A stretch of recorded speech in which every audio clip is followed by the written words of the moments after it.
Yesterday, I thought that the Browns don't make a move for Deshaun Watson unless they're damn sure they're going to get him because they're going to have a huge mess on the back end with Baker Mayfield. That's what I thought. Yeah. That they must be awfully confident Right. that they're going to convince Deshaun Watson to play for the Browns. Now I'm thinking that they just don't care. Yeah, that we're going to shoot our shot with Deshaun Watson. Right.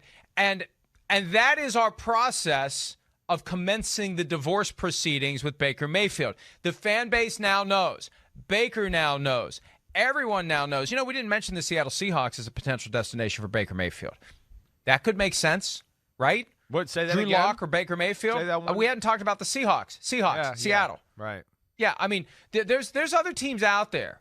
I need to pull out the full 32-team configuration and start. There's a few possible destinations, and maybe this is just about letting people know that the Browns really are, despite all the reports. And, like the Browns expect Baker Mayfield to be back. That's why I always say don't pay any attention to that crap because there's always an agenda behind it.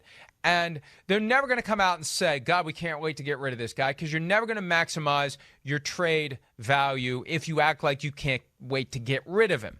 So I think this is a long time coming. And I think they're very concerned about paying this guy market value or close to it, right, and having him continue to be one good year, one bad year, one good year, one bad year. That's not good enough for franchise quarterback money. Maybe it's good enough for $25, $30 million a year. Yeah, that's what right. But he don't want that. Right. No, it doesn't seem like he wants that. That to me is about where you draw the line, though, in the sand, right? That's what I would do.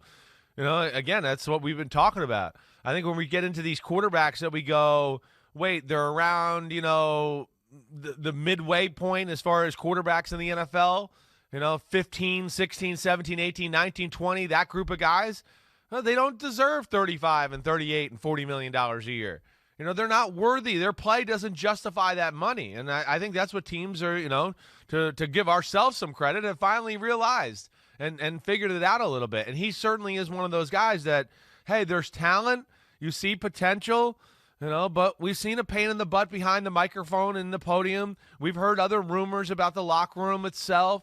There's, again, the size, the injuries, certainly. And like you said, not only inconsistent play, but, play where it's decision-making, it's mechanics, it's a little bit of everything where you're just like, damn, okay, wait, this week he's stepping over here, throwing here, the ball's intercepted. Next week, it's like, what is he looking at? So I understand them, questioning this, certainly.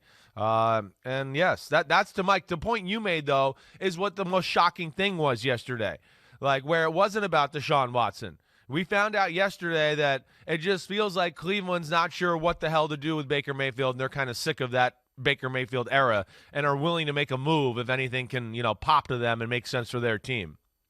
Yeah, they're looking for a way out. And getting into the Deshaun Watson sweepstakes is the commencement of a way out of Baker Mayfield, whether they get Watson or not. Everyone now knows that Mayfield is available. All right, so we've talked about the Colts, the Panthers, the Saints. Yeah. Clearly the Colts aren't getting Deshaun Watson. The Panthers or the Saints or both may not get Deshaun Watson, so they could be in play for Baker Mayfield. I mentioned Seattle. We've talked previously about Baker Mayfield to the Raiders because Josh McDaniels loved him back in 2018. Now, what have the 4 years that have ensued at the NFL level done to the perception of Baker Mayfield? Because we've got a lot more NFL film on Baker Mayfield than we have college film. So Josh McDaniels may feel differently than he did in 2018, but he did really like him in 2018. And as you said yesterday, Derek Carr greater than sign Baker Mayfield. Yeah, it's no, there's no question right now. I mean, Derek Carr has played 2 seasons in a row of like really high level football. I mean, really. I mean, he doesn't get the credit he deserves. Derek Carr is a top 10-ish quarterback. You don't trade him for a guy like Baker Mayfield who has, potential to be a top 10-ish quarterback. But, again, there's a lot of question marks behind that as well. So I don't look at that as being a possible avenue. I think you kind of said it. The Colts, the Saints, the Panthers, Houston not being interested. That's a shocker in itself. The fact that they want to go with Davis Mills, but then after that, like I don't think Baker Mayfield is going to make the Philadelphia Eagles go, oh wait, maybe we want him instead of Jalen Hurts. I don't think that happens.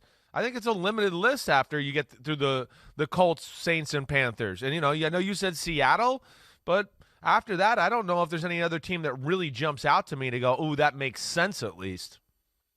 How about Baker Mayfield as an alternative to a certain Michael McCorkle, a.k.a. Mac Jones in New England? Because if McDaniels was in on Baker Mayfield in 2018, ipso facto, Bill Belichick, I have no idea if that fits there, but it sounds good, would have been in on Baker Mayfield in 2018. If you could get Mayfield at a bargain contract, bring him to New England, iron out the rough spots, indoctrinate him in the Patriot way, make him one of the Stepford Patriots, could you see Belichick? Wouldn't that be a stunner? After Mac Jones was good enough, not great, but good enough to run that offense, do you think Belichick would have any attraction whatsoever to Baker Mayfield? Absolutely not. No way. No way. Just, again, they're excited about Mac Jones. He was a rookie. He ran that offense better than any rookie has ever run it ever. They had a time there where we were looking at it going, damn, he's good. He's special. The Patriots are the best team in football for like a 3 or 4 week period. And I don't think they're the type of team that, upset the, what is it, the apple cart? Is that what they say?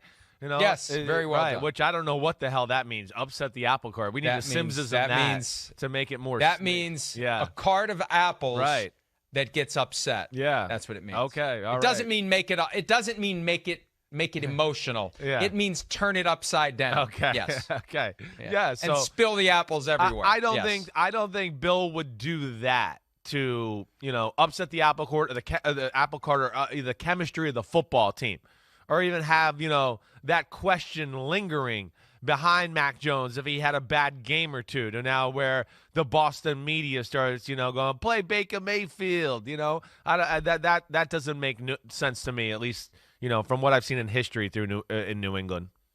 As the saying goes, one bad apple doesn't upset the apple cart. All right. Really, who's going to want Baker Mayfield? I think the Colts or Panthers or Saints. That's it. I think that's it. End of the day, that's it. Right. That's where there's an upgrade.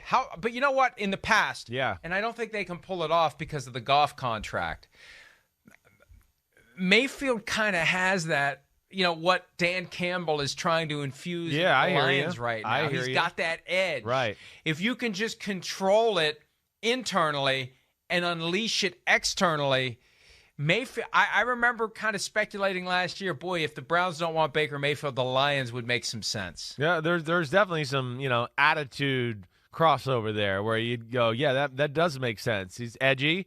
I certainly would take him over Jared Goff. That is no question. That would be an upgrade for the Detroit Lions. But like you have said, Detroit's stuck. They're stuck right now with the Jared Goff situation. I mean, it's a lot of money still on the plate there. So I don't imagine that happening. And I think they're going to try to look for some sort of quarterback for the future, maybe through the draft. Detroit could be that team. Jimmy Garoppolo at $25 million this year, final year of his contract. Baker Mayfield at $18.8 million this year, final year of his contract. Who are you taking? All things equal. Trade value the same. Everything else the same. Obviously, $7 million, $6 million difference in salary. Which guy are you taking? Ooh, I'd take Baker Mayfield, honestly. I would. I know that people might be surprised by that. I don't know. Are you surprised by that?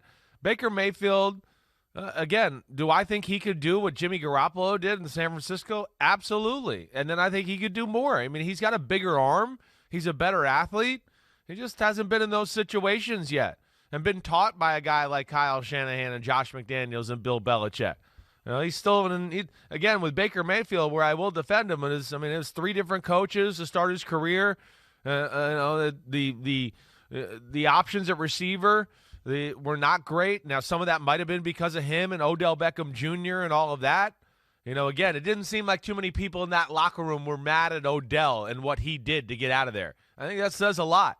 That basically the team was like, well, there's a little blame to go on the other side, too. He's in our locker room, but we can't say it because he's in our locker room. So, yes, but purely on the field, I'm taking Baker over Jimmy Garoppolo, Mike. How about Baker for Jimmy G straight up, final year of their contract? So Baker becomes a 1-year placeholder in San Francisco while Trey Lance continues to develop. Is that kooky talk? I mean, in theory, it's okay. I mean, Trey Lance is still in a raw to a degree, but no, I think the time is now. I wouldn't do that. I would not. You got to go with Trey Lance. You traded 3 first-round picks for him. Okay, if you got Tom Brady, sure, I can understand that. That maybe. But now it's time to go. And like we've talked about with Trey Lance, it's a guy that has lacked reps and playing experience as is. They got to get him out there playing football here. He can't be sitting on the bench for another year. Hi, I'm Mike Tirico, and thanks for watching. Make sure to hit subscribe for the latest news and highlights from NBC Sports.